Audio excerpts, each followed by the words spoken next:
Good morning, everybody. My name is Brewster. I'm an honor student here at Lone Star College-Kingwood, and today I'd like to present to you my literary analysis of Ralph Ellison's novel, Invisible Man, its relation with the African-American identity and the formative power of violence. So, Invisible Man is a novel written by Ralph Ellison. It was published in 1952. And what's important about the year 1952 is this was one of, or if not the year, that the civil rights movement was beginning to emerge. Many sentiments about resistance and self-determination was growing in the black community at this time. And the novel Invisible Man details the life of a nameless university-educated African-American man who travels across the country. He encounters formative moments of violence and racism, and they influence his identity or self-concept, and they lead him to the conclusion that he truly is an invisible man, that he's not considered, and he has not determined his own self-identity, and people do not recognize him as such. So this is what brings me to my research question. How does the novel Invisible Man by Ralph Ellison illustrate or expound upon the nuanced relationship between identity and socially incentivized violence for African Americans in the 20th century and beyond? And so the methodology is pretty straightforward. Compare incidences of violence depicted in the prologue and first two chapters of Invisible Man to psychological literature to expound on the motivic expressions of identity demonstrated by Ellison's invisible protagonist. So what is this invisible condition? Well, early on in the prologue, our invisible protagonist speaks to it very clearly here. You ache with the need to convince yourself that you do exist in the real world and that you're a part of all the sound and anguish. And you strike out with your fist and you curse and you swear to make them recognize you. And alas, it's seldom successful. And you see here the rhetoric of violence is already emerging and will portend future developments. So what is the primary influence of violence on the African-American identity? Well, it begins with exposure to violence and its ability to hinder the development of a functional identity and a functional psychology or psychological well-being. And it develops these proclivities towards violence that are very scrutable early on in the narrative. So you see here on page 4, early on in the prologue, the protagonist, our invisible man, encounters a white man on the street who slights him and disrespects him and refuses to apologize. And immediately, he, in his outrage, gets a knife and presses it to his throat. Very inclined towards violence very quickly. And here, right on the next page, he reflects on that moment where he understands his violence is out of control in the way he employs it, especially when he's trying to preserve his dignity and his identity.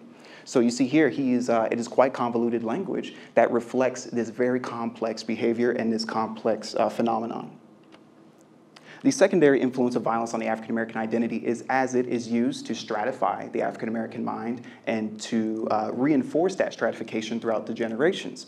And one thing that is interesting here is that African-Americans may identify with this state of subordination, especially if in the concept or in the context of appealing to the majority, appealing to the racist demands of society so that you can survive. And what we see here is, sadly, early in the first chapter, our protagonist visualized himself as a potential Booker T. Washington, one of the most monolithic and fundamental black American intellectuals. But he gave that up because he realized the world would not recognize him as such and he would not let him be that sort of man. And then later on the same page actually, he is about to deliver a speech and at this convention. But instead of delivering that speech immediately, he is actually willing to subordinate himself to be entertainment for a crowd of notable individuals. And they're almost all white men and they have almost no interest in listening to his speech about humility and about non-resistance. Instead, they want to see him grovel for money on the ground and beat up his black peers. So he is willing to subordinate himself to that, and I think that is a reflection of the limiting identity. The tertiary influence of violence on the African-American identity is its ability to foster cognitive dissonance and a rejection of civility. What I mean by cognitive dissonance is the inward ambivalence one feels about themselves that is projected outwards or inwards. And it really is the disconnection between your values and your actions. And a way that is represented in the African-American experience is that it is the world against you. And to resist the world is to identify with your values and to carry out your values.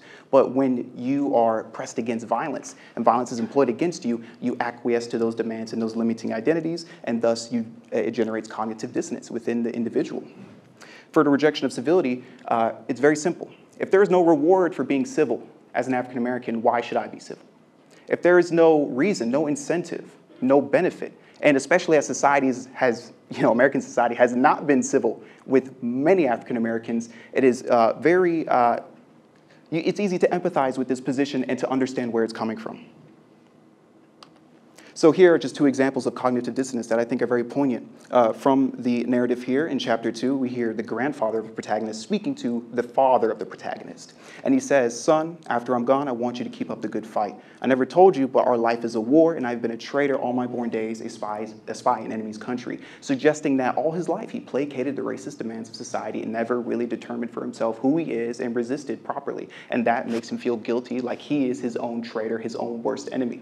And then here in the narrative, we have our invisible protagonist as he's about to engage in pugilistic combat with his black peers because that's the thing to do. And that was the only position that he was able to occupy in that moment. And he says here, "I was confused. Should I try to win against the voice out there? Would not this go against my speech? And was this not a moment for humility and non-resistance?" You see here how the confusion within him, it's confounding him, it's confusing him, and it's pushing him into a bout of nihilism and of meaninglessness, and especially identifying with the subordination.